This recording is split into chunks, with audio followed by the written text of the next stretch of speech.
Bonjour à tous. Nous sommes ici ce matin pour inaugurer une sculpture en hommage à Edgar Pillet. D'abord, je voudrais vous remercier tous d'être là. Alors, je vais essayer de citer protocolairement les personnes que je dois citer. Pardon si j'en oublie.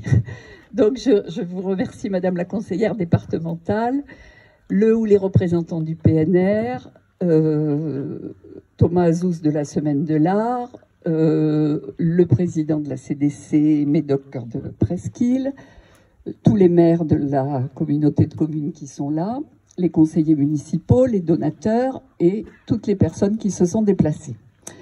Je prends la parole aujourd'hui au nom de l'association des Amis d'Edgar Pillet, dont je suis la trésorière, à la place, en lieu et place de Sylvie Norman, qui est la présidente et qui est aussi la compagne d'Edgar Pillet. Mais malheureusement, son état de santé ne lui permet pas d'être parmi nous aujourd'hui. Je profite de cette tribune pour lui dire que nous avons une pensée affectueuse pour elle, Anne et moi en particulier, parce qu'elle nous a fait confiance en nous prêtant une quarantaine d'œuvres que nous exposons à la Casa Pillet. L'association des Amis d'Edgar Pillet a été créée en 1998, juste après le décès de l'artiste. Cette association avait initialement pour objet de promouvoir l'œuvre de l'artiste. Depuis 2018, elle s'attache aussi à mettre en lumière le village de Saint-Christoli, qui est un joli village qui mérite de l'être. Pour certaines personnes, je vais dire 3 mots sur qui est Edgar Pillet.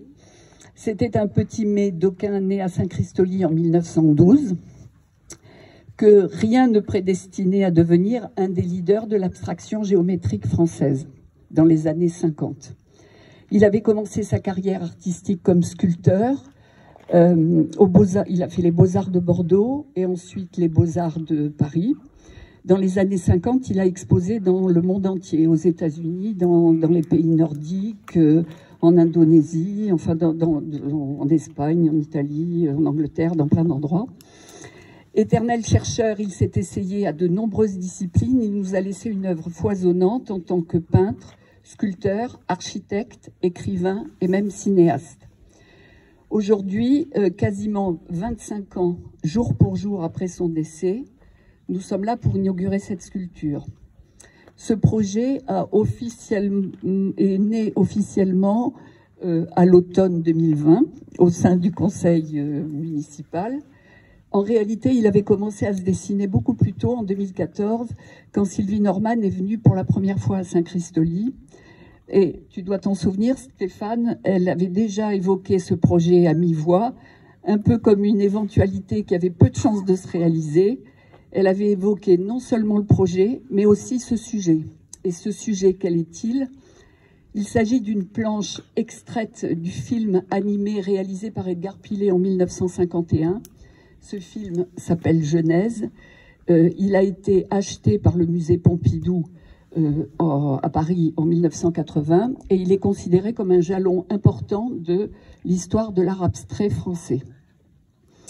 La réalisation de cette sculpture a été confiée à Christophe Rotet.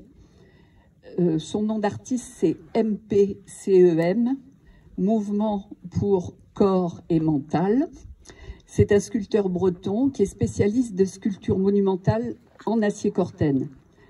Il a accepté exceptionnellement de réaliser une œuvre de commande pour célébrer Edgar Pillet, dont il admirait l'œuvre.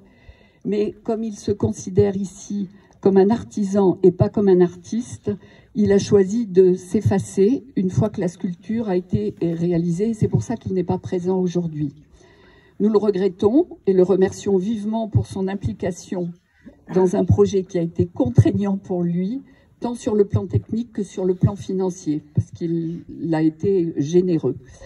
Je vais terminer en remerciant très vivement les généreux donateurs, sans lesquels cette sculpture n'aurait pas vu le jour, le PNR du Médoc, la CDC Médoc Cœur de Presqu'île, et en particulier Serge Reynaud qui a eu une oreille attentive, les proches de Sylvie Norman, la famille maternelle de l'artiste et aussi les personnes du village et au-delà qui ont participé à cette collecte.